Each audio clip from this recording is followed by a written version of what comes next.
Alors cette conférence de la paix va fonctionner tant bien que mal, avec des hauts et des bas, mais aussi avec, il faut bien le dire, une crise entre alliés à partir de fin mars 1919. Alors quels sont les éléments de cette crise interalliée? On peut les résumer en deux grands pans.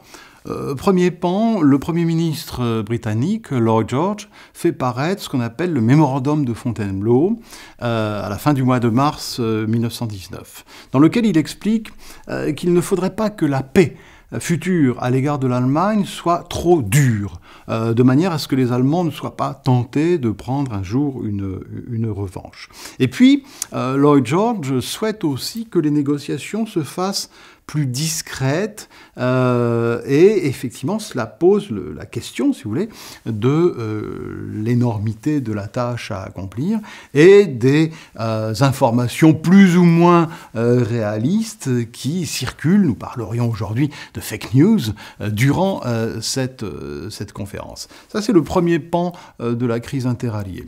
Le deuxième pan, c'est une opposition forte entre le président fédéral américain, Woodrow Wilson, et le président du Conseil français, Georges Clemenceau. Et leur antagonisme porte sur le sort notamment de la Sarre. Parce que les Français, et Clemenceau se fait bien entendu leur porte-voix, souhaiteraient que la Sarre devienne française, de manière à faire une zone tampon entre l'Allemagne et les Français. Et là, Woodrow Wilson est vent debout contre cette proposition française, que l'on retrouve par exemple chez Ferdinand Foch, le maréchal Foch. Alors, comment va se résoudre cette crise interalliée de fin mars, début avril? Le compromis est trouvé effectivement au mois d'avril 1919. Les Français obtiennent un certain nombre de garanties. Ils obtiennent notamment la garantie que la Sarre va être administrée internationalement pour une durée de 15 années.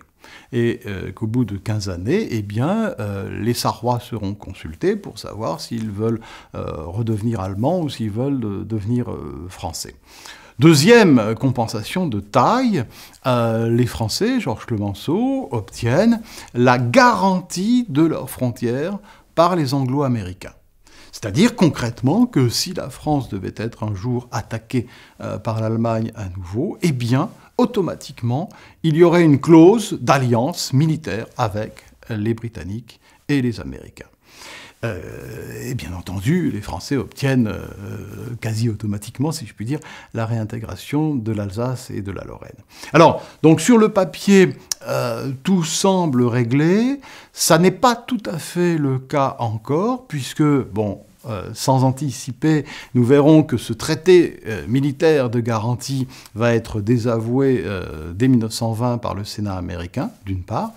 Et d'autre part, eh bien, se pose aussi un autre motif de conflit interallié, qui est l'attitude aussi des Italiens. Parce que les Italiens souhaitent récupérer la ville de Fiume, qui se trouve sur l'Adriatique, aujourd'hui en Croatie, et c'est ce qui leur a été promis par le traité de Londres de 1915, et Woodrow Wilson et les États-Unis ne veulent absolument pas en entendre parler, ce qui fait que les représentants italiens, Orlando et Sonnino, vont à un moment quitter cette conférence interalliée. Voilà donc comment on peut résumer les difficultés de fonctionnement au quotidien de cette conférence de la paix, ce qui prouve bien évidemment que les buts de guerre de chacun des alliés étaient fort différents.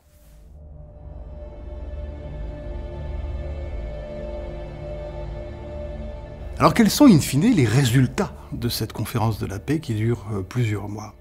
Les Allemands arrivent au mois d'avril 1919 pour prendre connaissance de ces résultats, puisqu'ils n'ont pas été, bien entendu, associés. Ils ont même été interdits de négociation, comme tous les représentants des puissances vaincues.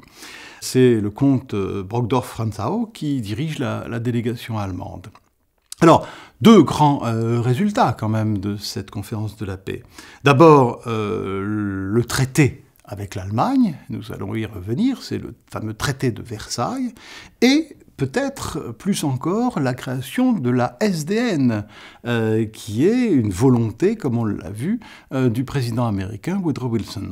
Alors, intéressons-nous, si vous voulez, à cette SDN, cette Société des Nations, dont le but est de régler pacifiquement les différends politiques qui pourraient surgir entre les différents membres de cette assemblée qui va siéger à Genève à partir du 28 avril 1919. Les buts, donc, c'est de pratiquer la diplomatie ouverte, et non pas la diplomatie du secret, ça, Woodrow Wilson y tenait beaucoup. C'est bien entendu de créer une émulation internationale, et c'est aussi, bien entendu, d'apprendre aux différents diplomates à travailler ensemble. Le fonctionnement proprement dit, quel est-il? Eh bien, les États contractants envoient donc des délégations à Genève. Dans un premier temps, les anciens vaincus de la guerre sont exclus de la SDN, ainsi d'ailleurs que l'Union soviétique, et il y aura des élargissements successifs de cette Société des Nations en 1922, en 1926, et l'Union soviétique sera admise en 1934. Alors, il y a quelques problèmes de représentation, bien entendu, dans cette Société des Nations. Par exemple, les seuls pays africains représentés sont d'une part le Libéria et d'autre part l'Afrique du Sud. En revanche, en Asie, on peut penser qu'il y a aussi des problèmes de représentation. La Chine est représentée, le Japon est représenté, mais il y a surtout une forte présence de ce qu'on peut appeler les États associés aux Britanniques. Le Siam a un siège, l'Inde a un siège, et bien entendu, d'autres représentants proches des Britanniques ont des sièges. Donc on a une certaine surreprésentation du monde anglo-saxon. Cette Société des Nations est dirigée par un conseil qui consiste à, encore une fois, régler, si possible, préventivement les problèmes. Alors il est aujourd'hui d'habitude de dire que la SDN n'a servi à rien, c'est un problème un peu biaisé. Il est bien évident que la SDN a réussi à régler un certain nombre de conflits internationaux, mais que face à la volonté d'un dictateur, eh bien la SDN ne peut pas grand-chose, parce qu'elle ne dispose pas de forces armées d'interposition.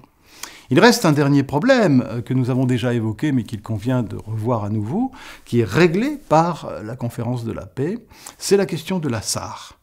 Comme nous l'avons vu, la SAR doit être administrée collectivement pour une quinzaine d'années, et effectivement, en janvier 1935, les Sarrois vont être consultés pour savoir s'ils souhaitent redevenir allemands ou s'ils souhaitent intégrer la France, les frontières françaises. Et le résultat de janvier 1935, alors il faut le contextualiser, hein, vous comprenez que c'est 2 ans après l'arrivée au pouvoir des nazis et que le régime à l'époque est largement soutenu, il faut le dire, par les populations allemandes. Le résultat est absolument sans aucune ambiguïté, puisque à 91%, les Sarrois se prononcent pour le rattachement à l'Allemagne, et qu'il n'y a que 0,9% d'entre eux qui souhaitent le rattachement à la France. Le reste souhaitant la continuation du statu quo de 1919. Donc, il y a là très réellement un échec, mais un échec pour la politique française, et non pas pour la SDN. Bien entendu, l'autre difficulté majeure du fonctionnement de cette SDN, c'est que dès janvier 1920, eh bien, le Sénat américain, dont le rôle est de ratifier les traités internationaux qui ont été signés par le président fédéral, ce Sénat américain refuse la participation américaine à la SDN. C'est-à-dire que tout l'édifice wilsonien et tout l'édifice même de la conférence de la paix se voit remis en question fondamentalement par la non-participation des États-Unis. Et notamment le fameux traité de garantie militaire à l'égard de la France par les États-Unis devient caduc automatiquement à partir du refus du Sénat américain de ratifier cette ESDN.